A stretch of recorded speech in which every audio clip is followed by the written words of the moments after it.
Hey guys, this is Ace Blazer, and I'm bringing you a barbarian battle on Rome Total War as part of a request to upload more barbarian battles. So this is my British army, and you notice I've got no head hurlers or chariots. I'm trying to keep this as legitimate as possible. I don't like using those, I don't like playing them. But, you know. Anyways, I've got myself 4 chosen swordsmen, 4 swordsmen, 1 wood warrior here, 4 barbarian cavalry, 1 druid unit, and 5 slingers. Everyone's got gold upgrades except for my druids. Alright, look at this. Alright, let's look at the army of my opponent. His name is Prince of McDonald's. Hope he doesn't choke in those Big Macs, but I'll be shoving them down his throat soon enough. Here's the Cretan archers, 4 of them. 4 Cretan archers, 4 armored hoplites, gold, 1 missile hoplite unit in the center, as well as 3 Spartans, a couple upgrades, and 1 Greek cavalry unit. So he's probably afraid of a chariot head hurler spam or something, because he's really far back. But he has nothing to worry about. I'm going to try to keep this a nice, honorable battle. There's nothing wrong with using head hurlers and chariots, it's just that anybody can win with chariots, and head hurlers are just plain annoying. Alright, just moving my army up slowly here, because he's got superior range with his Cretan archers. Yeah. I'm going to try to use micromanagement here with my numerical superiority. Yeah. Numerical superiority. Micromanage his, exploit his weaknesses here. Because his army is going to be very immobile with his lack of cavalry. I've got 4 units, he's only got 1 Greek cavalry unit. I can take those guys out. My main worry here is his Cretan archers, who are very good against my barbarian units, because my guys don't have as much armor. So I'm going to rush forward here now that his Cretans have come into range. Or his Cretans are in range of my guys. So I gotta rush forward really fast. I'm actually going to bring a cavalry unit up here to play around with his Cretans, say hello, drop in. Alright, because you gotta be afraid. I mean, they're wearing no shirts. Trousers, oof. So, I actually kill very few archers. He kills more cavalry. And my guys are wavering because they're afraid of all the people here. It's a bit annoying. But I do manage to get his archers out of his formation here. And my slingers can deal some damage to his archers on the left, or, yeah, my left. I charge again. And this time he brings his Greek cavalry in soon enough. I try to get my guys out of here, but for some reason they wouldn't go. This one unit decides to stay. I kept clicking, and they decided to move in the other direction. I used this opportunity to attack his other side of archery units. I really want to take out these guys, because my cavalry are, you know, they suck. Really suck. 1 hammer and anvil, and they'll probably rout themselves. He goes after a slinger unit, and he doesn't stop them in time, so my Trojan swordsmen take out a couple of his Greek cav. I've got to win this battle with infantry and maybe slingers, but mostly my infantry to micromanage and hit the flanks of his guys, because these cavalry are just so bad. Every time they hit those Cretan archers, they start wavering. So I knew I couldn't rely on them. But my slingers are doing a very good job of taking out his Cretans. He hasn't moved his infantry forward yet. This gives me plenty of time to just harass his formation. It's going to be him that has to make the move, because I've got way more cavalry.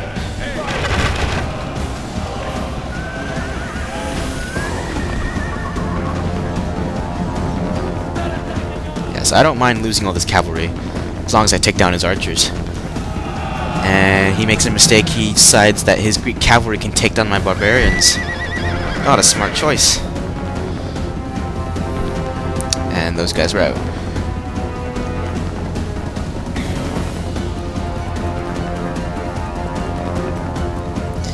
Okay. Let's get my slingers closer and closer, whittling down his Cretan archers slowly. My guys are just sitting here. This is what happens when you bring in an immobile army. No cavalry. You need cavalry in your army, almost always. Otherwise, stuff like this happens. Alright, he's finally going to do the smart thing and advance his infantry forward. move my slingers out to the side so they can hit his men in the back. I'll start my men taunting here. And charge. I kill a lot of men right here because he decided to charge without putting his men into phalanx. I just killed about 20 of his men. That's a pretty big number. And I take this opportunity because he's been distracted in the front to take out his archers, and he doesn't respond fast enough with his Spartans. So that's a little tip there how you can use micromanagement. Just keep your cavalry out there in the back and run down his archers. Because my infantry line they can work out pretty fast. And here comes my wood warriors. Extremely good attack.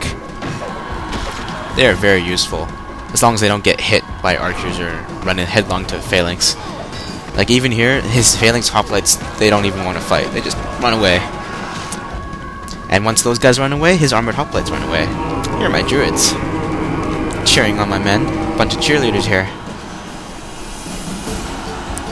Okay, these armored hoplites just can't take it. My armored swordsmen are just chewing his guys up.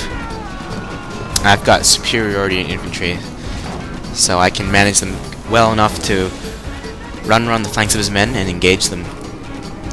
Yeah, this is definitely a quantity over quality battle, because his men are, his men are much better than mine, at least.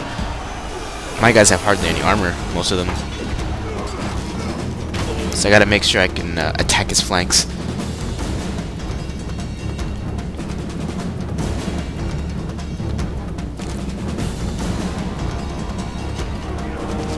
You have killed the enemy general. Now his men show fear.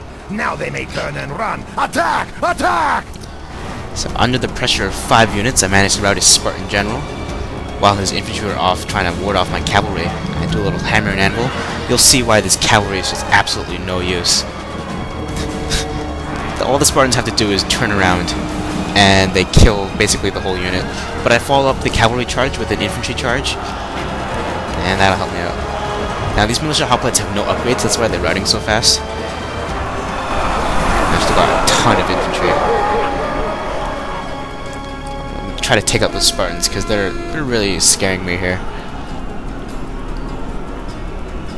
Here's militia hoplites thinking they're so good.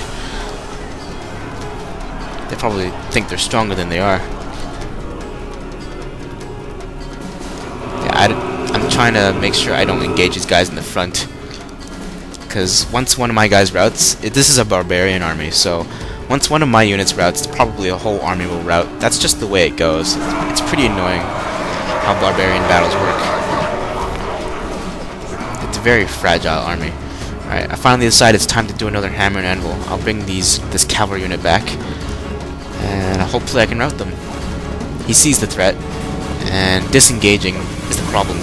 Because now he's left his Spartans open in the back and allowed my swordsmen to cut him down, and the combined feeling of being surrounded and getting cut down just just makes them rout.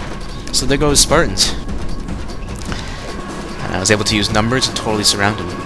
All that's left now is this one hoplite unit, which has been attacked by my slingers from behind. Yeah. Here it comes. Here comes the horde. For the horde! Victory is the reward of warriors. Great victories like this go only to my the druids best. want part of the action as well. They didn't get to fight at all. Alright, so that was a clear victory. I had 1,031 kills, and my opponent, Prince of McDonald's, had 805 kills. Very good game to Prince of McDonald's. Hope you guys enjoyed this battle.